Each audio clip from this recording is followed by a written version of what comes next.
करौली गुर्जर आंदोलन से सूबे में सत्ता की चूल्हे हिला देने वाले कर्नल किरोड़ी सिंह बैंसला मूल रूप से करौली जिले के हैं। एक छोटे से गांव मुंडिया में उनका जन्म हुआ। कुछ अच्छी आदतों के चलते माता पिता ने उन्हें करौड़ू में नाम दिया किरोड़ी। वे जाति से बैंसला हैं यानी गुर्जर। काफ़ी कम उम्र में ही उनकी शादी हो गई थी। अपने शुरुआती दिनों में वे शिक्षक के तौर पर काम किया करते थे, लेकिन पिता के फौज में होने के कारण वे भी फौज में शामिल हो गए। 1962 के भारत चीन और 1965 के भारत पाकिस्तान युद्ध में उन्होंने हिस्सा लिया। जानकारी के मुताबिक पाकिस्तानी सैनिकों ने उन्हें पकड़ लिया था। जातिवादी में पड़े। रिटायर होने के बाद सियासत में उन्होंने गुर्जर समाज की मांग उठानी शुरू कर दी। मुख्य मांग ये उठाई कि गुर्जरों को ओबीसी कोटे के तहत 5% आरक्षण दिया जाए।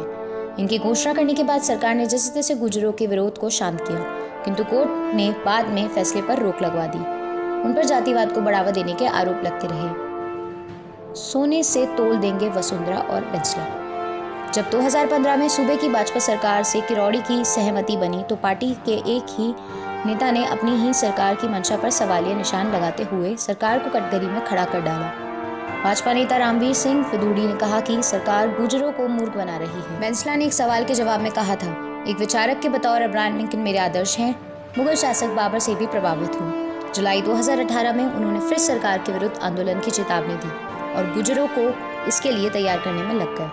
इसी प्रकार 2019, 20, 21 में भी चलता रहा, लेकिन बड़ी दुख की बात यह है कि पटरी वाले बाबा कहे जाने वाला किरोड़ी सिंह बैंसला अब हमारे बीच में नहीं रहे।